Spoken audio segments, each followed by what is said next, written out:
E aí, galera? Uma boa! Hoje vou falar sobre educação, mas quero pegar um viés bem diferente para não ficar naquela mesmice. Então, eu vou imaginar a seguinte situação: a Terra evoluiu e nós conseguimos colonizar Marte. E lá está tudo organizado já. Lá são as máquinas que fazem os trabalhos pesados, basicamente a tecnologia que resolve tudo. Lá, como é tudo bastante planejado, as pessoas têm o suficiente. Nada falta, nada falta, mas nada sobra. Então lá, a ideia de, de comprar coisas, ela não existe. Ela desapareceu. As coisas estão lá, né? Temos a casa, temos as coisas dentro da casa, temos alimentação, porque lá tudo é planejado.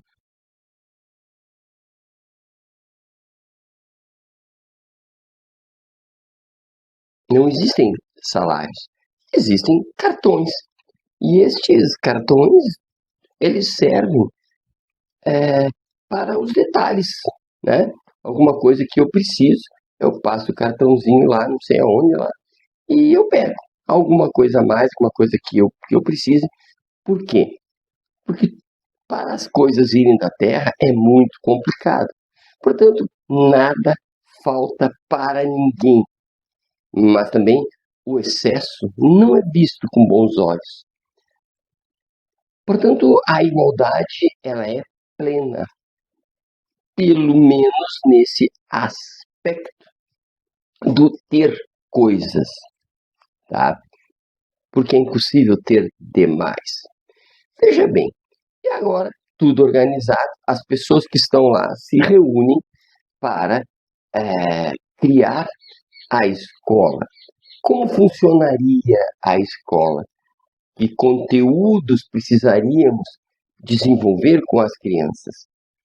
E todas as pessoas adultas se reúnem para decidir. Afinal, lá existe uma coisa muito parecida com democracia.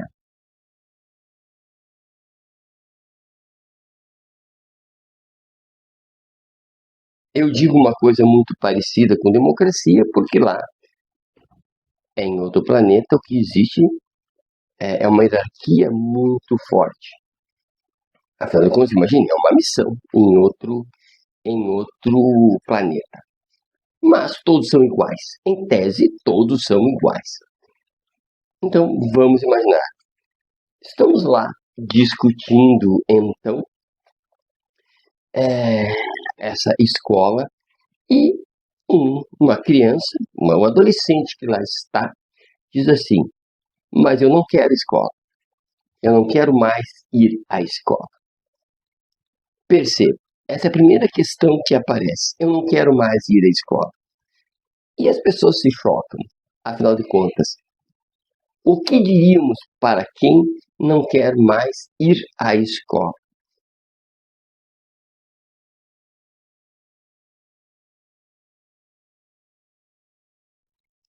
Perceba, essa é a primeira questão que aparece. Eu não quero mais ir à escola. E as pessoas se chocam.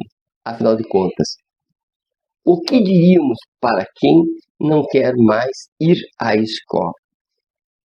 Aqui na Terra seria mais fácil, diria. Mas você não quer emprego? Você não quer ter uma vida mais qualificada, né? Você não quer cargos de chefia, mas lá o que existe é a igualdade e não existe emprego. Não existe emprego, também não existe salário, não existe ser alguém mais ou ser alguém menos, porque o que existe lá é planejamento. Percebe? O que se diz para um adolescente ou para uma criança se ela não quer ir à escola? Quais as justificativas? Bastante interessante. As pessoas lá se reúnem e, passada essa crise, que ficou sem resposta, não souberam o que dizer, né? Alguma coisa como, tu deves ir à escola para ficar mais inteligente, para ter mais conhecimento, para ser uma pessoa que saiba argumentar mais e melhor. Foram as respostas ali que ajudaram naquela situação, respostas interessantes. Continua a reunião e começou-se a discutir as disciplinas em si. Um professor de história levanta a mão e diz: olha, não devemos abrir mão de estudar história. Veja, afinal de contas, nós somos frutos da história. Então, nós não podemos prescindir desta disciplina, apesar de que estamos começando do marco zero, estamos começando de um planeta novo. Portanto, mas mesmo assim precisamos de história. Um outro professor de história diz: concordo, mas eu gostaria que não fosse ensinado nas disciplinas de história as nossas guerras, pelo menos até os 16 anos. Não, nós não vamos falar de guerra. Eu entendo que nós temos que falar só das coisas, abre aspas, boas, cooperativas, as coisas que nos ajudaram a chegar até aqui. Também podemos falar das crises ecológicas, porque afinal as crianças estudam, os adolescentes estudam para serem sujeitos melhores. Então, não falemos das guerras até os 16 anos. Falemos só daquilo que produziu melhoras na sociedade. Outros professores dizem: mas olha que excelente ideia, nós, como é um assunto terrível, essas coisas feias que a gente fez, a partir dos 16. Teve uma senhora que chegou a dizer: não, eu quero que seja lá na faculdade, só para especialistas. Afinal de contas, para que falarmos de guerra? Ficou no ar, boa discussão, mas era a primeira reunião. O professor de filosofia disse: eu e meu colega de sociologia advogamos que essas duas disciplinas fiquem, né? Elas não devem desaparecer, porque essas duas disciplinas são muito boas. A filosofia nos faz pensar, a sociologia nos coloca os pés no chão. Apesar de estamos começando agora, esses pés no chão, um pé agora em outro planeta, apesar disso, gostaríamos muito de filosofia e sociologia. Outro professor de filosofia diz: sim, concordo, mas eu gostaria de saber, tanto a filosofia quanto a sociologia, eu acho interessante que nós não falemos do liberalismo. Sabe por quê? Só depois dos 16, ou lá na faculdade. Porque veja, hoje nós temos uma sociedade cooperativa aqui, uma sociedade quase que uma sociedade socialista, porque nós temos tudo sob as mãos do Estado. Né? Nós não precisamos mais trabalhar, nem precisamos competir. Portanto, por que ensinaríamos as crianças a competição? Se este tipo de competição do liberalismo, aqui ela não cabe mais. O professor de filosofia diz: pois olha, talvez o socialismo seja mais adequado. Né? As experiências socialistas que nós entenderemos as que deram certo, né? As que nós entenderemos que deram certo, nós podemos trazer aqui, porque para nós, nesse contexto, o socialismo é melhor que o capitalismo, porque não faz sentido falarmos sobre a competição, sobre o liberalismo. E o professor de sociologia diz: é verdade. Entendo que é melhor falarmos. Quer dizer, à medida que vamos falando, nós vamos moldando uma sociedade, vamos moldando relações sociais diferenciadas para esta realidade, que deve ser de cooperação, né? Uma gramática, uma leitura de mundo que permita o convívio fraterno, até porque, nesse pouco espaço físico em que vivemos, as interações sociais elas vão acontecer, e é bom que sejam interações o menos competitivas possíveis entre nós e mais competitivas com o ambiente externo que nos agride tanto. O que eu quero dizer com essa longa introdução? Percebam que eu estou dizendo, sempre que nós falarmos em educação, nós estamos sempre falando educar para quê? Nós estamos sempre falando em seleções, porque já que não dá, educação escolar, né? Já que não dá para a escola trabalhar todos os saberes, tudo que se está produzindo em todos os lugares do nosso planeta, somos obrigados a fazer escolhas.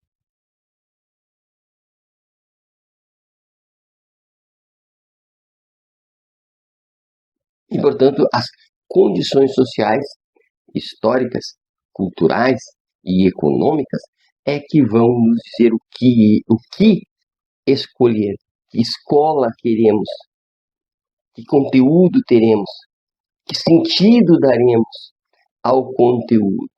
Não há aqui, a escola não é um acontecimento, um evento inocente. São pessoas que escolhem. E no meu exemplo, quando a criança diz, o adolescente, não sei, a minha imaginação diz, eu não quero mais estudar, quando nós dizemos o porquê que ela deve estudar, nós estamos explicitando o porquê da escola. E até o momento, quando dizemos para emprego, para trabalho, para remuneração, para status, para comando, para ser o melhor, nós estamos dizendo que entendemos que a escola é para isso. E, de certa forma, quando eu digo para o melhor, para os melhores, eu estou dizendo que algumas pessoas não serão os melhores, ficarão fora. Quando eu digo para os empregos, e já imagino empregos melhor remunerados, eu também estou dizendo que essa escola não é para todos, ela é pensada para as remunerações melhores. Existem outras remunerações, ou nenhuma para o desemprego. Mas a melhor escola é para os melhores remunerações. Percebam que essa visão liberal, competitiva, para o mercado de trabalho, para o mercado, supermercado de gente, vai lá pegando as pessoas. É um jeito de fazer escola que, se nós observarmos, não é nada inocente, né? E é bastante terrível, porque essas escolhas desescolhem alguém ou desescolhem alguma coisa.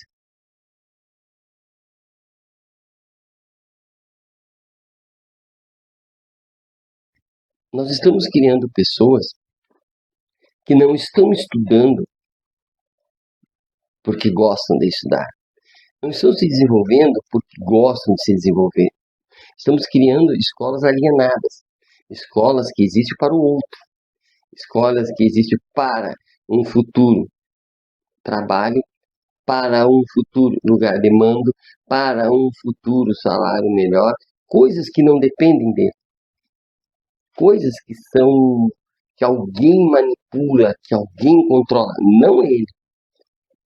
E que, portanto, ele, para responder à pergunta, por que vou à escola, é para eles, para eles, para este futuro, para essa coisa longínqua. Não estude o que tu queres, o que tu desejas. Não estude para aprender a estudar. Não leia pelo prazer da leitura. Não escreva para ser um escritor. Não leia poesia para ser um poeta. Não. Leia para o outro, porque isso é muito bom, ou melhor, será muito bom.